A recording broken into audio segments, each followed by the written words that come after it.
एक लाइन जो हम सब ने बचपन में सुनी है, पैसे बचाओ पैसा तुम्हें बचाएगा। सेविंग को हमेशा रेस्पॉन्सिबल बिहेवियर माना गया है और ऑनेस्टली सेविंग गलत नहीं है, लेकिन आज के इकोनॉमी एनवायरनमेंट में एक अनकंफर्टेबल ट्रूथ है, सिर्फ सेविंग करना आपको फाइनेंशियल सिक्योर नहीं बनाता। कभी कभी ये आपको धीरे धीरे पीछे भी ले जा सकता है। अगर आपका पैसा सिर्फ सेविंग्स अकाउंट या बेसिक एफडी में पड़ा है तो नंबर्स के हिसाब से आप हर साल थोड़ा सा परचेजिंग पावर लॉस कर रहे हैं। आज हम इमोशनल नहीं प्रैक्टिकल बात करेंगे। Clear numbers, clear logic, no hype. The real problem inflation. Problem saving नहीं है, प्रॉब्लम है इन्फ्लेशन यानी महंगाई। इंडिया में लॉन्ग टर्म एवरेज इन्फ्लेशन रफली 5 to 6% के बीच रहता है। इसका सिंपल मतलब, जब चीज़ आज 100 रुपये की है वो अगले साल 105 या 106 की हो सकती है। अब दूसरी साइड देखिए। एक टाइपिकल सेविंग्स अकाउंट आपको देता है 2.5% से 3.5% रिटर्न। कुछ बैंक्स थोड़ा ज़्यादा दे सकते हैं, लेकिन ब्रॉडली रेंज सिमिलर होती है। तो अगर इन्फ्लेशन 6% है और आपका पैसा 3% ग्रो हो रहा है तो टेक्निकली आपका रियल रिटर्न नेगेटिव है। इस कंसेप्ट को कहते हैं नेगेटिव रियल रिटर्न, यानी नॉमिनल अमाउंट बढ़ रहा है लेकिन एक्चुअल बाइंग पावर घट रही है। आपको लगता है पैसा सेफ है, लेकिन साइलेंटली उसकी वैल्यू कम हो रही है। Savings versus wealth, the core difference. यहाँ एक इम्पोर्टेंट डिस्टिंक्शन समझना जरूरी है। सेविंग्स और वेल्थ सेम चीज़ नहीं है। सेविंग्स एक सेफ्टी नेट है, वेल्थ एक ग्रोथ इंजन है। सेविंग्स का काम है इमरजेंसी हैंडल करना, शॉर्ट टर्म नीड्स कवर करना, लिक्विडिटी मेंटेन करना। लेकिन लॉन्ग टर्म फाइनेंशियल इंडिपेंडेंस के लिए सिर्फ सेविंग्स काफ़ी नहीं होती। वेल्थ तब बनती है जब पैसा प्रोडक्टिव एसेट्स में काम करता है। प्रोडक्टिव एसेट्स का सिंपल मतलब ऐसे चीज़ को टाइम के साथ वैल्यू क्रिएट करे, जैसे diversified equity investments, businesses, real estate, long term growth oriented instruments. Important clarification, investing का मतलब स्पेकुलेशन नहीं होता। इन्वेस्टिंग का मतलब स्ट्रक्चरल एलोकेशन होता है। रिस्क समझकर, टाइम हॉरिजन समझकर, गोल बेस्ड प्लानिंग के साथ। ये गैम्बलिंग नहीं है, ये डिसिप्लिन कैपिटल डिप्लॉयमेंट है। The power of compounding.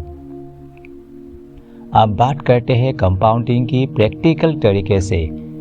मान लीजिए कोई 15,000 महीना इन्वेस्ट करता है और उसका long term average return 10 to 12% के अराउंड रहता है।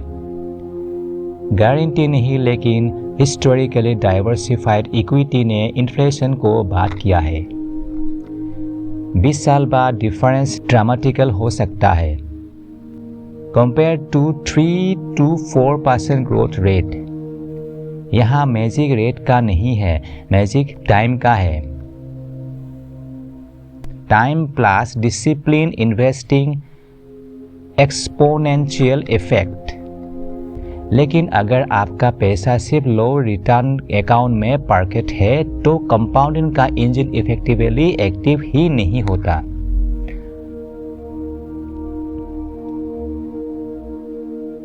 आप सेफ फील करते हो लेकिन ग्रोथ लिमिटेड रहती है। Real example, Rahul versus Aditi. चलिए एक प्रैक्टिकल कंपैरिजन देखते हैं। दो लोग हैं, राहुल और अदिति। दोनों 20,000 महीना सैलरी रखते हैं। राहुल कोर्टियस है, वो पूरा पैसा सेविंग्स अकाउंट पर बेसिक डिपॉजिट्स में रखता है। 10 साल बाद उसके पास एक डिसेंट कॉर्पस होगा, लेकिन इन्फ्लेशन एडजस्ट करने के बाद उसकी रियल वैल्यू उतनी इम्प्रेसिव नहीं होगी जितनी नंबर्स देखकर लगती है। अदिति थोड़ा डिफरेंट अप्रोच लेती है। वो 6 महीने का इमरजेंसी फंड लिक्विड रखती है, बाकी पैसा डिसिप्लिन डाइवर्सिफाइड इन्वेस्टमेंट में एलोकेट करती है। अगर long term average return inflation को बीट करता है तो 10-15 साल बाद उसका कॉर्पस सिग्निफिकेंटली स्ट्रॉन्गर हो सकता है। डिफरेंस सिर्फ रिटर्न का नहीं है, डिफरेंस स्ट्रक्चर का है, डिफरेंस अवेयरनेस का है। राहुल ने सेफ्टी को ग्रोथ समझा, अदिति ने सेफ्टी प्लस ग्रोथ बैलेंस किया। The hidden cost, opportunity cost. एक और कॉन्सेप्ट है जो लोग इग्नोर कर देते हैं, अपॉर्चुनिटी कॉस्ट। हर वो साल जब आपका पैसा आइडल रहता है, आप सिर्फ इंटरेस्ट मिस नहीं कर रहे, आप मिस्ड ग्रोथ मिस कर रहे हो और मिस ग्रोथ का कंपाउंडिंग इफेक्ट भी मिस कर रहे हो। वेल्थ क्रिएशन में सबसे बड़ा रिस्क वोलेटिलिटी नहीं होता है, सबसे बड़ा रिस्क होता है कैपिटल का अंडर यूटिलाइज रहना।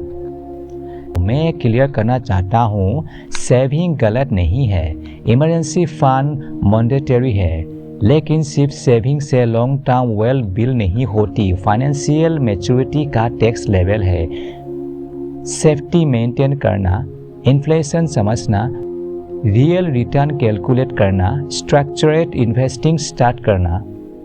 गोल से पैसा जमा करना नहीं होना चाहिए, गोल होना चाहिए पैसा को प्रोडक्टिव बनाना। Don't just to feel secure, invest intelligently to stay secure. अगर आपको ये एक्सप्लेनेशन प्रैक्टिकल लगी तो वीडियो शेयर करें उन लोगों के साथ जो अभी भी सिर्फ सेविंग अकाउंट को लॉन्ग टर्म स्ट्रेटेजी समझते हैं।